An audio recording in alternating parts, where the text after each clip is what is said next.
Kama ni mara yako ya kwanza unatembelea chaneli yetu ya Top 5 Media, tunakuomba ubonyeze neno subscribe, kisha kwa chini itatokea alama ya kengele. Tunakuomba ubonyeze kengele hiyo ili uwe wa kwanza kupokea taarifa katika chaneli yetu. Asante.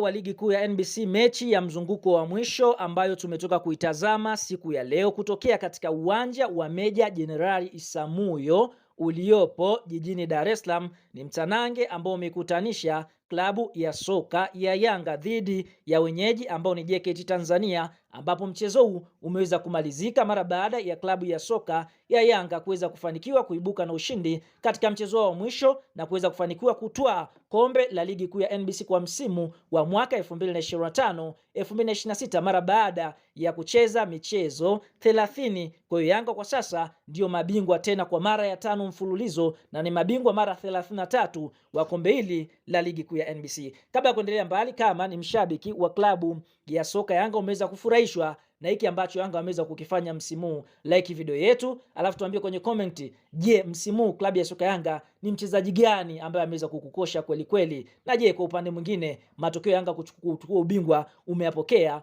ukiwa maeneo gani? Fahamu mchezo uliomalizika dhidi ya JKT Tanzania ulikuwa ni mzuri kwa upande wa Yanga, lakini kwa upande mwingine haukuwa mzuri kwa sababu tunashuhudia mchezaji Pacome Zouzoua ameweza kuvunjika mguu katika kipindi cha kwanza mara baada ya kuchezewa rafu na mchezaji wa Habi akaweza kuvunjika mguu. Hii tunatoa pole kwa Yanga Sports Club, lakini turudi kwa kile ambacho kimeweza kutuleta mezani ni kuhusiana na mchezo huu ambapo tunashuhudia Young Africans walikuwa kwanza kupata bao katika dakika ya 8 kupitia kwa Prince Mfumelo Dube akimalizia pasi safi aliyopewa na Max Nzengeli, pia na Prince Mfumelo Dube mwana wa mfalme akaweza kuiandikia klabu ya soka ya Yanga bao la kwanza, na mpaka half time klabu ya soka ya Yanga walikuwa mbele wakiongoza bao 1-0, lakini tunashuhudia JKT waliweza kupewa red card dakika 45 kupitia Wahabi aliyemchezea rafu mbaya Pacome Zouzoua. Katika kipindi cha pili Young Africans tunaona wakarudi na moto ule, akatoka Pacome Zouzoua akaingia Mohamed Damaro kuchukua nafasi mara baada ya Pacome kuvunjika. Tunashuhudia katika dakika ya 51 kupitia Alan Okello Starboy, mchezaji ambaye anafanya vizuri ndani ya Yanga, akaweza kumpa pasi safi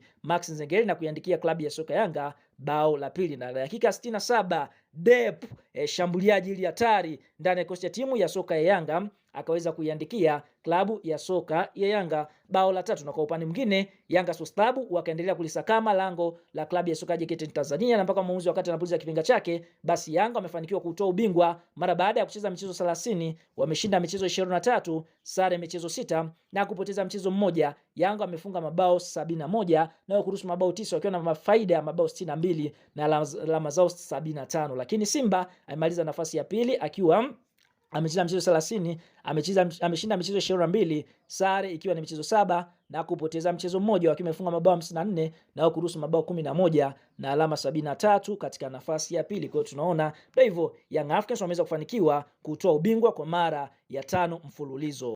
Sasa mara baada ya mchezo wa klabu ya soka ya Yanga Sports Club kumalizika na klabu ya soka ya Yanga kuweza kufanikiwa kuweza kutoa ubingwa wa ligi kuu ya NBC kwa mara ya 5 mfululizo kupitia aliyewahi kuwa meneja habari na mawasiliano wa klabu ya soka ya Simba na Yanga Sports Club, ndugu Haji Sunday Manara ameweza kutoa neno kwa hiki ambacho Young Africans wameweza kukipata mbele ya kikosi cha timu ya soka ya JKT Tanzania. Cha kwanza ameweza kusema alhamdulillah kama kawaida. Manara hapa namshukuru Mwenyezi Mungu, kisha akaandika hivi: hongera wachezaji wetu kwa kuweza kutuheshimisha, hakika mmepambana na kuonyesha thamani ya klabu jinsi ambavyo inatoka kuwafanyia. Hongera benchi la ufundi kwa kuweza kutupa ubingwa na wale wote ambao wamehusika katika safari ya ubingwa kwa mara ya 5 mfululizo. Napenda kutoa pole zangu kwa mchezaji Pacome Zouzoua, naamini football ndio uchungu unapokuja, naamini atapona kwa haraka na kurejea katika majukumu yake.